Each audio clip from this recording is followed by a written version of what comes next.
एक महिला भक्त वृंदावन से बिहारी जी लेकर अपने घर आई और तभी बाहर से गोलू घर के अंदर आया और माँ से पूछता है कि माँ, यह कौन है? तो मैया ने बोला, ये भगवान है और ये ही हमारे मालिक हैं। अब तो घर में जब भी कोई नई चीज बनती तो सबसे पहले बिहारी जी को भोग लगता। पहले यह सब चीजें गोलू को सबसे पहले मिलती थीं। इससे गोलू बहुत चिढ़ने लगा और मन ही मन ठाकुर जी को कोसने लगा। एक दिन गोलू की माँ काम पर जाते समय बोली, गोलू, यमुना जी से मटके में जल भरकर लाना। जब गोलू पानी भरने के लिए जाने लगा तो जाते जाते बिहारी जी को कहने लगा, खाने के लिए तो सबसे पहले तैयार रहते हो, लेकिन काम तो मुझे ही करना पड़ता है। अगर यहाँ रहना है तो काम करो। कहकर गोलू यमुना जी से जल भरने के लिए चल पड़ा। गोलू जब यमुना जी में जल भरने लगा तो उसने देखा कि यमुना जी के अंदर बिहारी जी विराजमान हैं और कह रहे हैं, ला गोलू, घड़ा हम भर देते हैं।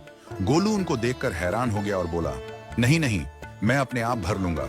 लेकिन ठाकुर जी ने उसके हाथ से घड़ा ले लिया और भरकर घर ले आए। गोलू घर आकर डर रहा था कि अगर माँ को पता लगा कि मैंने ठाकुर जी से काम करवाया है तो आज मेरी पक्की पिटाई होगी।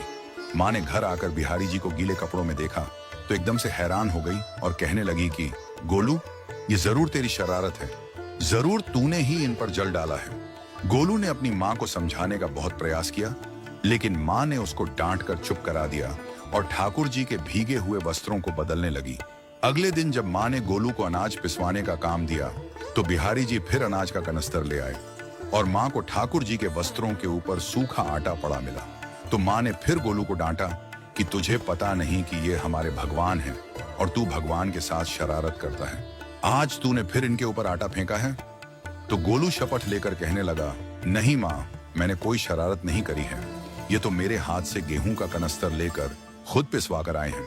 गोलू की माँ आज बहुत गुस्सा हुई। अगले दिन फिर माँ बोली, बेटा गोलू, आज तुम्हारे बाबा बाहर गांव से वापस लौट आएंगे। बस आज का ही काम है, तुम जंगल से थोड़ी लकड़ियां ले आना। गोलू फिर डर गया, कहीं ठाकुर जी फिर मेरे पीछे ना आ जाएं। गोलू ने माँ को बोला कि मैं चला तो जाऊंगा, लेकिन बिहारी जी को समझा लो, वो मेरे पीछे ना आई। उसकी माँ हंसकर बोली, हाँ हाँ समझा दूंगी, तुम जाओ तो सही। गोलू जल्दी जल्दी लकड़ियां लेने जंगल में चला गया और माँ काम पर चली गई।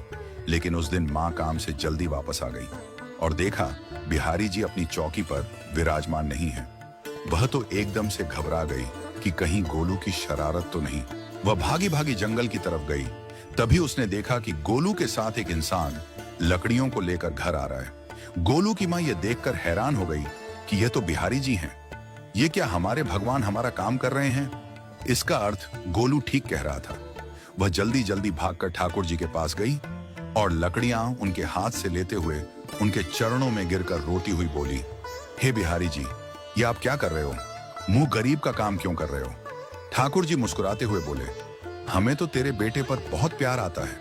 सब लोग हमें भगवान समझते हैं, लेकिन एक तेरा बेटा ही था जो हमको अपना मानता था। अपना मानकर वो हमें डांट भी देता था, हमारे साथ गुस्सा भी करता था, और जो हमें एक बार अपना मान लेता है तो हम उसके मान के लिए उसके ही हो जाते हैं।